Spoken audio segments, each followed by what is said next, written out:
Hi, it's Leisha, tobacco treatment specialist with Hope Cancer Resources, and it's Wellness Wednesday. Today, I wanted to go over what to expect or how to react when someone that you know that you're supporting is quitting smoking, and maybe they've quit for a period of time and then they start smoking again. So, just how to react to that, and maybe some tips to help you through that process as you're supporting that person.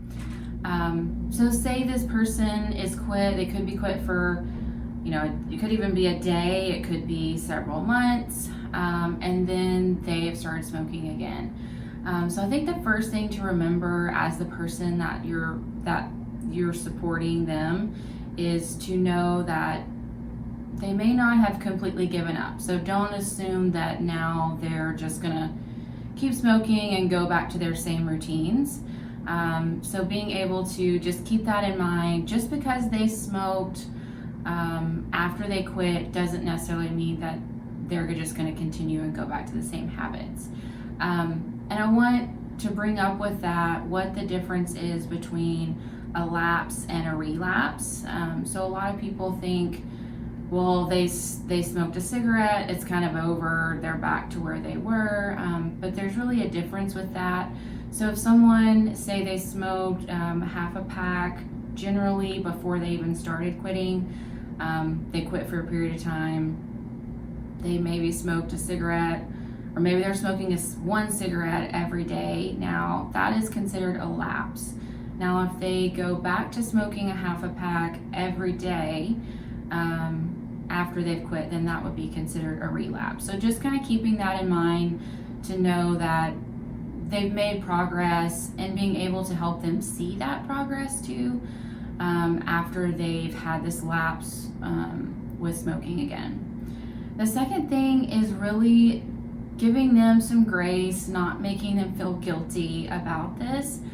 In my experience working with people quitting smoking, they already feel very guilty and they have a lot of shame and they're embarrassed about this when they've had a lapse. So as that support person, being able to let them know, hey, I still believe in you, I know you can do it, not in an overbearing way, but just in a way of letting them know, like, you're still there for them, you're still going to support them, and not giving them the comments of like, I knew you couldn't do it, or or can you really quit? Do you even really want to quit? Those comments are not very helpful. So just being able to support them in that time when they feel really bad about smoking again and having that lapse anyway.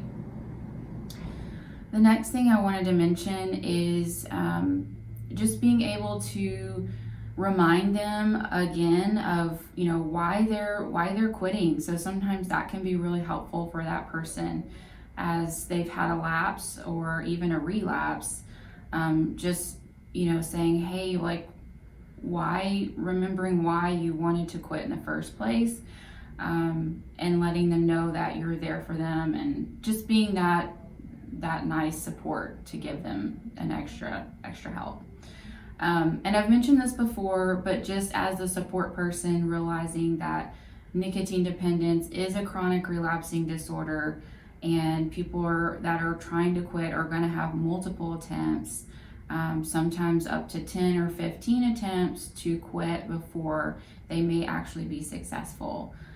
So really just sticking with them through that process and encouraging them, not making them feel guilty, not assuming that they've given up, and just letting them know that you're there to help them through the process again when they're ready to make that next attempt.